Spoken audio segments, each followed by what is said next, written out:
Welcome to the Practice Podcast, a show created by lawyers to help lawyers in life and business without all the complicated lawyer language. Let's welcome Bast Amron founders and your hosts, Jeff Bast and Brett Amron. Hi, Jeff. Hi, Brett. How are you? Happy Friday. Wait, it's Friday? Yeah. Well, it's Friday when we're recording this, but when someone's listening to it, it may not be Friday. Right. It could be any day. Oh. So, Brett, I've been thinking about you and your habits. Of course you have. Every day you think about me. I know. When you wake up in the morning, it's first thing, last thing at night, you know. All the time. So I get it. Oh, no, you're running. Just take a guess. How many miles do you think you have run over the course of your life? Because you run almost every day and you've done these, a lot of long races.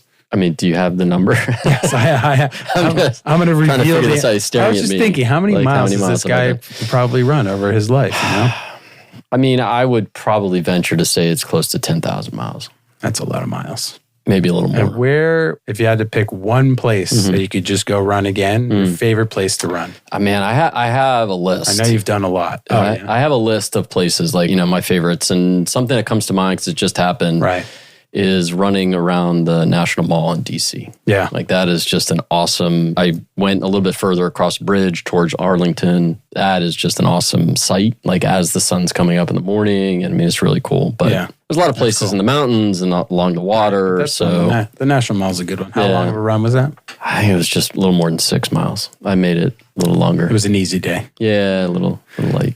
All right. That's not a big. It's not a big. It just was a question I've been thinking about. How many miles? Can I ask you a question? You just did. You want another one? I do. Go ahead. How many nautical miles have you swam in your lifetime? It's not 10,000, that's for sure. But I've only started as an adult swimming probably 8 years ago. So let's say 2 miles a week, 100 miles a year, roughly. So I guess, I don't know. And now I'm swimming 3 times a week. So I don't know, a couple thousand. There you go. Yeah, there you go. But not tens. I think yours is probably longer. I don't know. Challenging your I've been doing it longer, though. Do we have a guest today? Should we? Wait, maybe we should introduce the guest. Let's wake her up. She's actually leaving. We should pull her back in. Our guest today is Fradyn Suárez. Fradyn is a Miami partner in the King & Spalding's project finance practice. She has more than 20 years of experience representing stakeholders in connection with all types of complex finance transactions, restructurings, and other investments throughout the United States, Latin America, and the Caribbean. She has extensive experience working with both lenders and sponsor groups, and she regularly serves as finance counsel to various energy and infrastructure companies with investments in the U.S. and Latin America. Fradyn is a member of the New York Bar, the Cuban American Bar Association, and the Hispanic National Bar Association. She is consistently recognized by Chambers, the Legal 500, Latinvex, and other leading directories for her extensive finance experience. Welcome, Fradyn. Thank you. Welcome, Fradyn. That's an impressive bio. I think she's got more brain power than you and I collectively. I don't think that's really saying much. You guys really exercise a lot, and so I'm a little bit feeling like I need to exercise more. And do less deals and exercise more. If you come away from this podcast with one thing, if that's the lesson, we're happy. I'm good with that. Tomorrow I'm good with exercising, no question about it. Tomorrow? All right. Tomorrow's Saturday. Okay. Tomorrow's Saturday, so you're going to exercise tomorrow? Yes. What are you going to do? Probably going to walk around my neighborhood. Okay. But maybe I'll do Pilates. Okay. Pilates you can great. do both. Yeah. Mm-hmm. It's not too stressful. You could walk to Pilates. I think I'm going to do Pilates tomorrow, too. It's great. Pilates is great. It's actually really hard. Yeah. But it's not stressful. It's not something you're like, I don't want to do that. It's enjoyable. You should enjoy your exercise. That is the key. If you enjoy it, then you're more likely to do it. Not to get into it too deep here on the Pilates. Do you do a reformer or do you do floor like mat? Reformer. Yeah. Yeah, that's what I'm a big fan of the reformer. I like it too. Great. Yeah. All right. Well, let's. So I really enjoy that, but I'm going to try to get big, inspired by you and your miles. All right. So, Fradyn, we're done. Did you? Let's cut it off. Let's talk about just your journey. How did you get to you're a partner in King & Spalding? I know you haven't worked there your whole career. So, how did you get to this point? I started at a big law firm. Well, where were you born? Oh, I was born in Miami. Oh, you're downtown. a native? Oh my gosh, two natives sitting in the room here. You were born downtown? You were born close by? Well, where Hospital is now, it used to be a hospital back then that was popular for babies to be born at, I think. Wow. So I was born in Miami, and my parents lived in Hialeah at the time. And then I moved to Westchester, so close to FIU. So I grew up close to FIU. And then I went to college in Massachusetts at Smith. And then I went to law school at UF, and I started working at a big law firm. I got a summer associate job, and then they made me an offer, and I started working at a big law firm, and I've been in big law since. Is that the firm that I know? Yes. So I know Jeff. Hunton & Williams? You could say it. Yes. So Hunton & Williams, I started my career at Hunton & Williams here in Miami. They had just opened an office, Hunton. I tend to do, I guess, now I'm thinking about it, the second time around. And, the team from Greenberg Trarg, the international team, had moved over, and I knew I wanted to do international work, but I didn't know what that was. I had no idea whatsoever what the work was going to be like.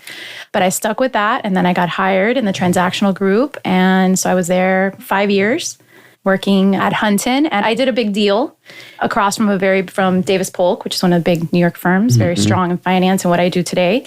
And I went to New York for the closing, and I was like, I want to work. It's time to leave Miami, and I want to work in a bigger city. So I ended up looking around, and I got a job in Chicago. So for a New York practice in Chicago. Yeah, it really is. And so I ended up, the first 5 years of my career in Miami were a little generalist. I did all sorts of things, including M&A, some finance. The deal that I had done is what I do today. So I'm still doing those types of deals today. It was a project financing of a toll road in the Dominican Republic. And so when I moved to Chicago, I became specialized. So it was a New York practice, just happened to be in Chicago. And so I started doing strictly finance deals in Latin America. And then I moved to New York with the same firm, and I made partner there. And then Hunton recruited me back to come back as a partner. And so I ended up back in Miami, very pregnant with my first daughter. And so I decided to come home. And then that's how I ended up back here. And it's been 11 years now. Wow. You said you didn't know, you wanted to do international work, but you didn't know what that meant. So did you know that you wanted this when you went into law school, or was this emerging from law school? You said, I want to do international, but I don't know what that is. So I knew I liked to travel. I wanted to have some sort of an international practice, but I think like most law students, you really know, there's what that really means. So no, I had no idea. I knew in law school, I didn't want to be a litigator for sure. I hated legal research and writing. Being a liberal arts major and then getting used to writing in that way was very, it was just not my thing. And so I knew after my first year of law school that I wanted to do business law, transactional. Right. And I stuck with that. And I think it was the right decision. And so that's what I was looking for, a practice that did international, whatever, transactional work. And so Hunton had that at the time. Very good lawyers there. I was very well trained because I landed as a mid-level associate in a New York practice doing finance. And I did pretty well. So I was immediately put on partnership track, and then I ended up making partner for Shut Up. I made partner in New York over people that were ahead of me. So it was a pretty successful trajectory there. So those years at Hunton doing different types of work have really, and there were very good lawyers there who trained me and who I work with. And then that has really helped me to have with the skill set that I've developed. So I'm not afraid, to jump into things. And so the team that I lead, we do a lot of bespoke things. In Latin America, things are never the same. Even if you're doing finance, even if you're doing project finance, even if it's a transportation project versus an energy project, there are tons of curveballs being thrown at you constantly. So you have to be on your toes. You have to think on your toes. And so we're really good at being pulled into things that are not cookie cutter, because we're used to that. Doing something different every day. So who brings you into a deal like that, a project, right? Typically, and you're obviously not specific name of the client, but generally, who are you representing in a deal? And give us a sense of the lay of the land of a deal that you're typically working on. So for the first part of my career, until I came back to Miami, and for the first few years in Miami, I did lender side. So I represented banks, a lot of multilaterals, development financial institutions that lend into these countries because there's a lot of political risk in some of these countries. So it's common for private sector companies to want to have one of these institutions in their deals because it lends a certain amount of security to the people that are putting up the money, the other banks that are putting up the money, and the private companies that are going into doing business in places where there could be some turmoil, right, in terms of politics and other things. I started out as a bank side lawyer, and then when I moved to Miami, I've switched now. I still do both, but I've switched now. And for the really, really big deals, what we're known for is working on the sponsor side. And those are big companies that put up equity. They're usually construction companies that also have an equity arm, and they invest equity. And then their affiliates build the projects, and then they basically run the projects, They get their revenues from the projects, they get their money out, and then they exit, and then they go do another project. And these are pretty big companies. I work a lot with European companies that are pretty active, because historically the ties to Latin America. So those are the clients that I work with today. One of the reasons I moved to King & Spalding was I wanted to work more with private equity funds that are becoming very active in energy and infrastructure. And so we've been doing that. So for the last year, we've been working more with private equity. They're coming in as investors in some of these projects and in the energy projects. And so that's another type of player that we see a lot in these deals and that we're representing now. So mostly Latin America or exclusively? So I have worked exclusively in Latin America until recently. We do some stuff in the US in transportation. King & Spalding has a very strong US energy practice, so we also help out there. We're kind of learning the US side of the business. But my career has been, and what I love is Latin America. So that's what we're known for, really. And yeah, so for a long time, strictly Latin America, but now kind of diversifying depending on the type of deal. And so can you give us some examples of, you mentioned a toll road. Yeah. What other types of actual projects are they? I like transportation, so I gravitate towards those opportunities. So we have a client that it's a group of family-owned companies. So it's a Spanish company and 2 Brazilian companies that own a concession for a port project in Peru. So we've been representing them for a long time. We represented them in the original project financing. Then we represented them in a restructuring of that financing. So we continuously advise this project on things that come up. There's a delay. They have problems. It's a client that you represent after the deal's close. They have a lot of legal issues that come up. So it's a port. So this family-owned company owns a port, or they run the port? No, so they get a concession, like a license, to build or expand the infrastructure. They bring the private capital, so they bring the banks into the deal, and then they put in part of the equity, and then it's all modeled out.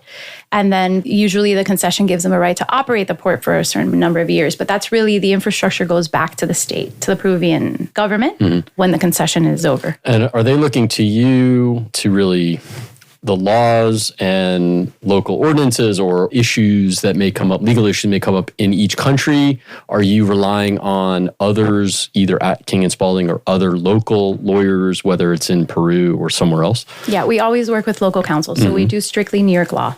We do get involved. We do, because we're also bilingual, and we do read the documents, the local documents. We ask questions. We kind of, on that front, we play a coordinating role. We ask, we know what to ask. We know what the issues are. We know who the best lawyers are locally. So we definitely kind of quarterback the whole thing. Right. And we also get involved on the structuring side of things. So we have clients, for example, that are looking at projects, structuring projects.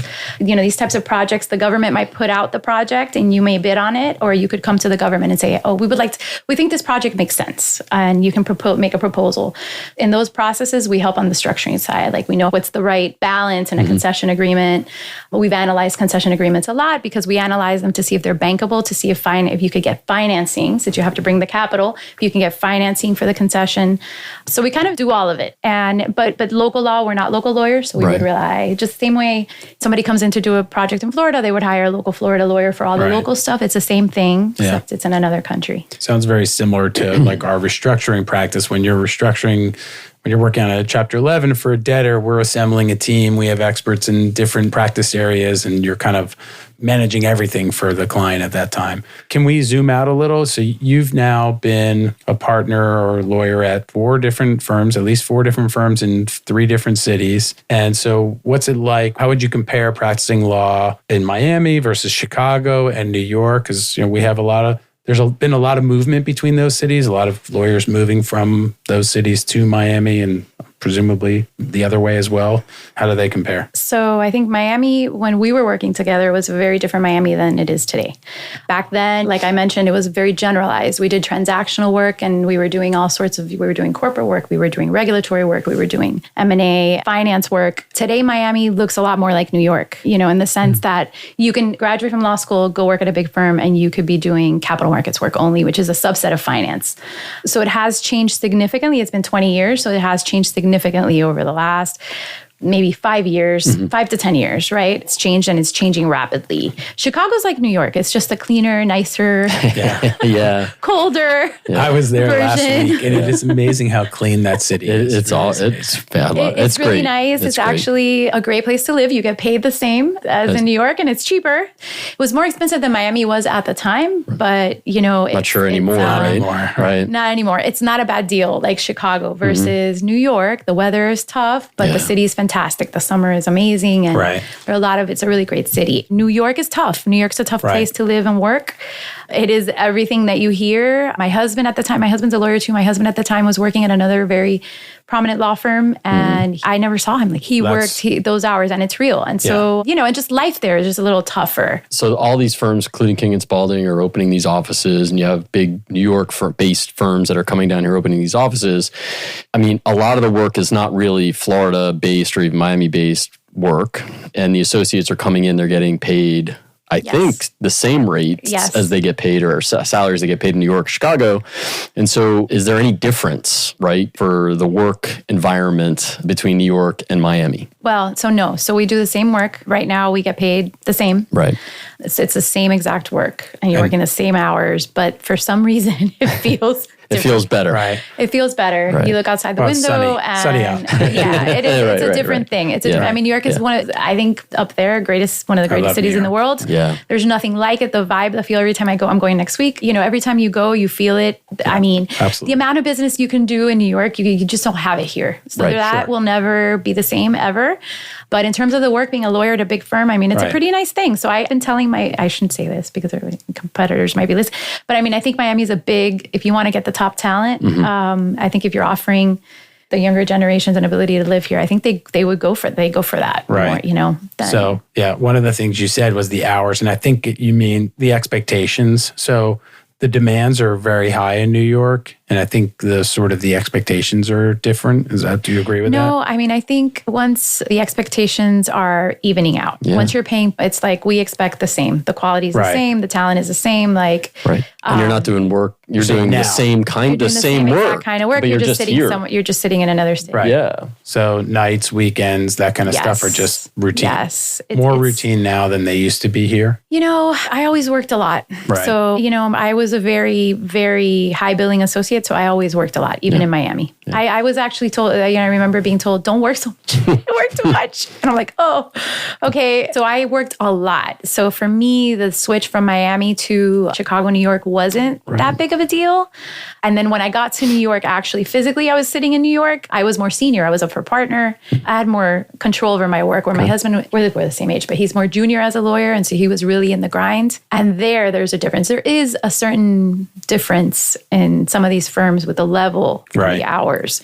And it can be very, very difficult to sustain for a long period of time. Right. And people do it obviously, but it's tough. It's tough. I also always felt like we were at Hunton together, and Hunton was not a New York-based firm. And I always thought that even though it was an international firm, it was based out of Virginia. And I always felt like the culture was a little different than a New York-centric firm. Yeah. So I think that's a really good point. Yes. So culture, it's definitely a real thing. And I think what I'm talking about is those New York kind of centered places. There is a level there of expectation in terms of hours. And it's a hard thing to commit to. Right. Especially if people are married, have families, when you're really young, like I say, go for it. It's the best experience you're going to get. Right. But it gets hard. It gets hard to keep that going. So I think you can find a little bit more of a balance depending on what the culture of the firm is, for sure. I mean, just to sort of look at Miami as a city and living in Miami versus living in New York, and I love New York as well. I have family up there and my wife's from there, but...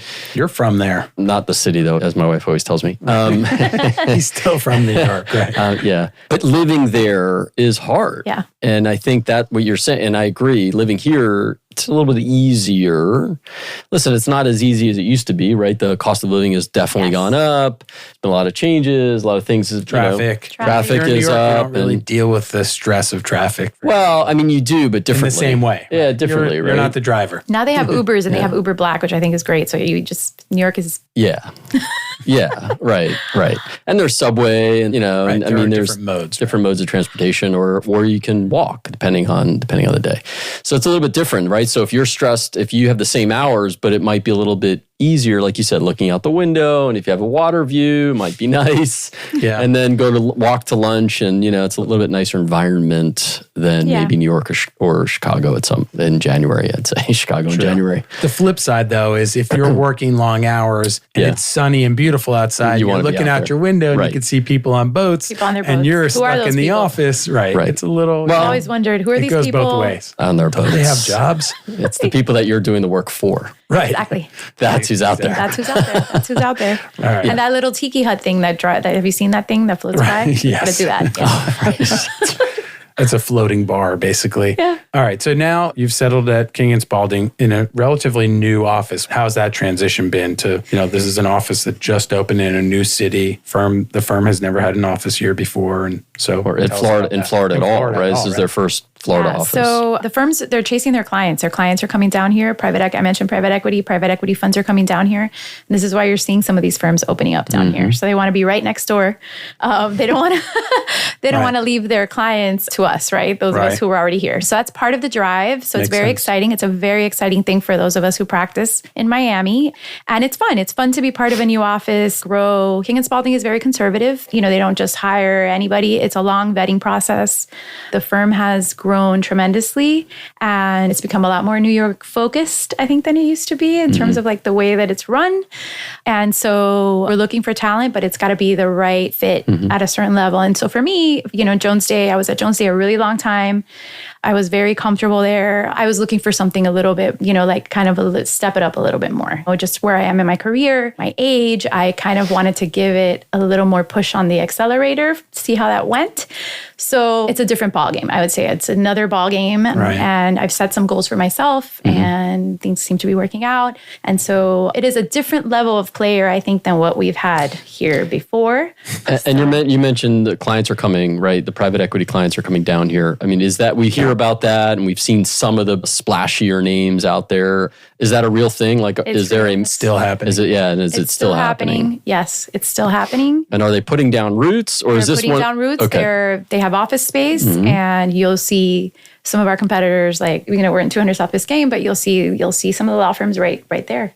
And so I think it's fantastic. Yeah. And so it's been exciting. It's been like picking up the pace for me significantly for the last year, but it's going great, and I think the way this works is if you plug into the right platform, they had certain things that were going to be complementary to my practice, and it's worked out exactly the way that they said it was going to work out and the way that I thought it was going to work out. So we have like a Band 1 arbitration practice in Latin America. That's all that they had in Latin America, and no transactional practice until they hired us. And so there's a lot of synergy there between the clients that we represent and the clients that they represent. They also have a very strong construction and energy team. And so it's really easy for us to team up with them, and we're already doing that. So it's nice. It's nice when you're in a firm where there's a need for you and you're bringing also stuff to the table. So it's like, it's been good. It's been good. And so we'll see. It's plug and play. So that office, how old is the office now? We had our 1 year anniversary party. So 1 year. Really nice parties, by the way. 1 year anniversary party. I don't think Wait, let me check my email. Okay, is it by email? For sure next time.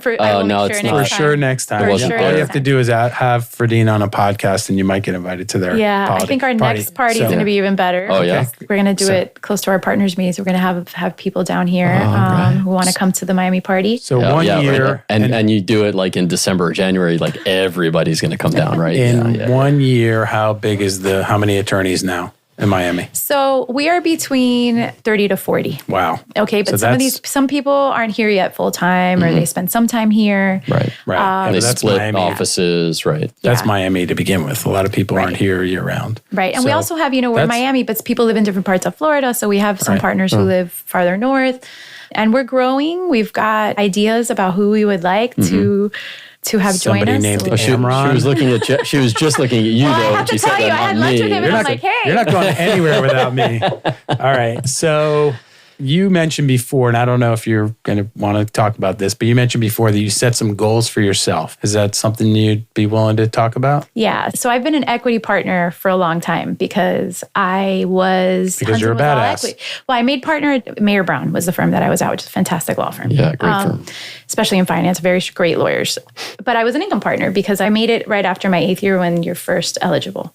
And I moved to Hunton. Hunton was all equity. So I've been all, and Jones Day is all equity. So I've been all equity my whole career as a partner, which is going on 12 years. So King & Spalding, though, because it's a New York scale, the starting equity book of business, mine wasn't there yet because it's really hard to have that level in Miami. Sure. Okay. Like, someone who's been here for a long time. So I'm going to cut you off because I want to make sure you want to put this on the record. I don't know. This is going to be out there. So we're not talking specifics of numbers. That's what I'm saying. I want to talk about it, but I want you to remember that this is a podcast. It's going to be out there in the public domain. We're now post-production.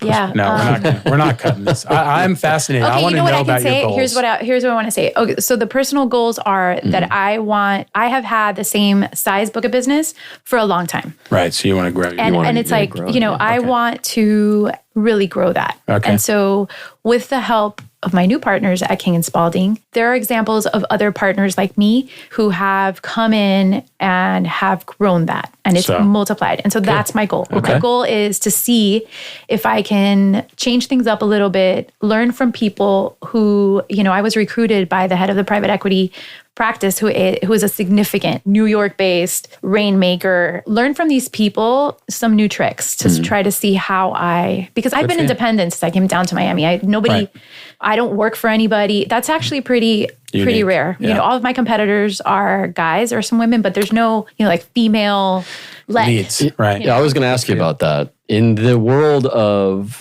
especially in Latin America, right? Finance and transactional work, there can't be a lot of women, right? At least at your level. Let the record reflect that she's nodding her head. Yeah, no, I mean, traditionally, right? So clearly you are, as Jeff, I think the word Jeff used was a badass. And I would agree with that having met you today, but hearing about this and seeing the trajectory of your career. But are you starting to see more women be able to break through and, how younger women and then older women, more experienced who are moving up? Like, are you seeing that? So there are very experienced women, but a lot of them work for guys. It's harder for women to business develop. In Latin America or just in this field? I've only always worked in Latin America. Right. So that's but it is a lot harder. Why do you think so? I think for a lot of reasons, like traditionally, I had a client tell me this once. I was talking to someone about this and he said, because I compare myself to just some traditional reasons, I'm a mom and I have 2 kids and I don't have, my husband works. I don't have a stay-at-home husband. And a lot of these people, it makes sense. It makes sense if somebody's going at this level. Both. It's hard for both to do that. It's hard for both to be doing that. And we have that situation. So that's one thing. If I didn't have to worry about anything, but just do my job, can you imagine what I'd be able to, I have to worry about the lunch and the this and the that and the nanny and the somebody's sick and they call me, I'm still I still do all that stuff because I want to. I don't I delegate a lot though. I do delegate. I have my clients laugh that they say I have a small to medium-sized enterprise of people that I employ and also family that helps because otherwise it would be impossible. Yeah. Yes. And including mom friends and there's all sorts of people helping all the time. Yeah. But I still do all of that. I think I've been pretty present in my kids' lives despite doing this and not, which is impressive. Getting off very impressive. Getting off the track. Yeah. And yours is a field that has generally been male dominated. Yes, and it's specifically still within the law. The law was always male dominated for generations, but that especially project finance, Latin America, transactional, for sure. Right. Yeah. And I think people aren't used to women doing that, being the face, being the one taking out you out to dinner. Yeah. And so there's a little bit of that too. It's it's unconscious. It's not willfully mean, but it's there. And so I've encountered over my career, some resistance to that, even and by the way, from other women. So I don't know if you saw the Barbie movie, but it's the thing about women, and it's hard to women are hard on women. That's a real thing. So it is harder for women, and I compare myself to men, to the male, men my age. And I'm like, okay, I'm not, like I'm behind, or, there's also the issue that women get paid less, and there's all sorts of reasons for that. Right. But, this client told me, he was like, well, you're present in your kids' lives. Like, as a negative? Point. Was he saying that? No, he was like, look at that as a positive. Yeah, like, for sure. For sure. Those guys just go to work every day. Like you've been having the best of both worlds. But so it's true. So I try to look at it that way. It also sounds like that is not hindering your practice. So you have found what Brett calls not balance, but harmony. Yeah. Right? So it may not be 50-50. Sometimes it's 80-20 probably, but you have found a way to manage it. Yeah. And that's hard to do, but and the senior lawyers, you find your way. Correct. Right? Good for you. Yeah. Thank you. You're breaking the glass ceiling. You're also paving a path for future women. Yes. So I do like to work with women and bring women up. If I were ever, I don't have any plans, but if I ever go become a client, you better believe like I try to help, because it's definitely not yet a level playing field, but hopefully that changes. But more women need to stay, especially in law firms, women need to stay, right? You're changing it.